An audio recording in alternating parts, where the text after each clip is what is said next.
नाज़रीन गोसपुर में एहतजाज की खबर है जेका असां शेयर कयूं पिया। गोसपुर शहर में बाफ्ताग शहर के मुखी पाड़े में हिंदू वापारी बसंत लाल के घर में घिड़ी हथियारबंदन पारां औरतुनि खे हथियार की ज़रूरत यरगमाल बणाए खाइन खां 20 लाख रोक रक़म 10 तोला सोन चांदी जा ज़ेवरात फुर करण वारे वाक़े में मुलज़िम जवाबदार गिरफ़्तार न थियण ते हिंदू पंचायत JUI SUP समेत सिविल सोसाइटी के सभई माण्हुनि अॼु शहर में मुकम्मल शटर बंद हड़ताल करे हिक वरी रैली कढी कश्मीर पुलिस की नाअहली खिलाफ़ सख्त नारेबाज़ी कई।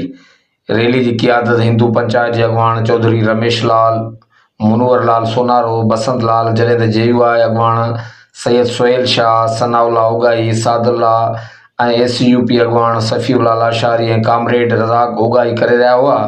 रैली शहर के मुख़्तलिफ़ चौकनि खां थींदी मेन प्रेस क्लब ते अॼु धरणे की सूरत इख्तियार करी वई। इन मौके ते अगवाननि मीडिया सां ॻाल्हाईंदे चयो त गोसपुर जे हिंदू वापारी के ख़ासि तौर ते टारगेट करे संदन जे घर में घिड़ी वारदातूं कराए खेनि हिसाइण की कोशिश कई पई वञे। असां पंहिंजे नंगनि ऐं दंगनि की हिफ़ाज़त करणु ॼाणियूं था। उन्हनि चयो त 2 हफ़्ता गुज़रण बावजूद भी पुलिस को खड़तेल नाहे कढी सघी। असां पुलिस के चेतावनी ॾियूं था त 3 ॾींहंनि के मामलो हल कयो वञे, न त ॿी सूरत में SSP कश्मीर कंदकोट ऑफिस ॿाहिरां धरणो हणी वेही रहंदासीं।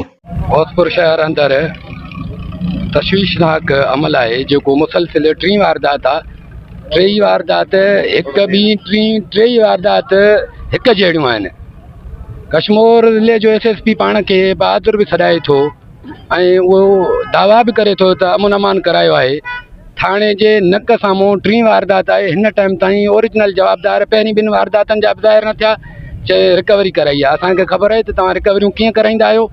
असां हिन पुलिस खां बि वाक़िफ़ आहियूं त पुलिस जो कमु कहिड़ो आहे, पर असां पोइ बि मुतालबो करियूं था IG सिंध खां त फिलफोर दीवान बिरादरी जे घरनि मां जेके बि फुरूं थियूं आहिनि ऐं उन्हनि जी नियाणियुनि जी तदलील थियूं आहिनि, उन्हनि जो अदालो करे उन्हनि जा ओरिजिनल जवाबदार गिरफ़्तार करे उन्हनि खे कैफ़र किरदार ताईं पहुचायो वञे। न त SUP ज़िले कश्मीर जा जेके भी असीं वर्कर आहियूं दीवान बिरादरी सां शाना बशाना गॾु आहियूं।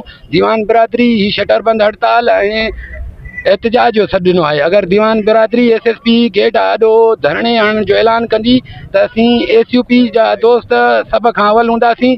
असां IG सिंध वज़ीर आला ऐं एस्टेब्लिशमेंट खां इहो मुतालबो करियूं था त ही जेके सरेंडर पॉलिसी तहत तव्हां पंहिंजा माण्हू पाण वटि घुराए करे उन्हनि खे ड्राइंग रूमनि में राहे छॾियो आहे। छा उन्हनि खां असांजूं चोरियूं ऐं असांजूं फुरूं ॻुझियूं आहिनि? छा महिरबानी करे पंहिंजा सोर्स हलाए करे असांखे पंहिंजूं थियल फुरूं वापसि कराए ॾिनियूं वञनि ऐं जवाबदारनि खे गिरफ़्तार कयो वञे।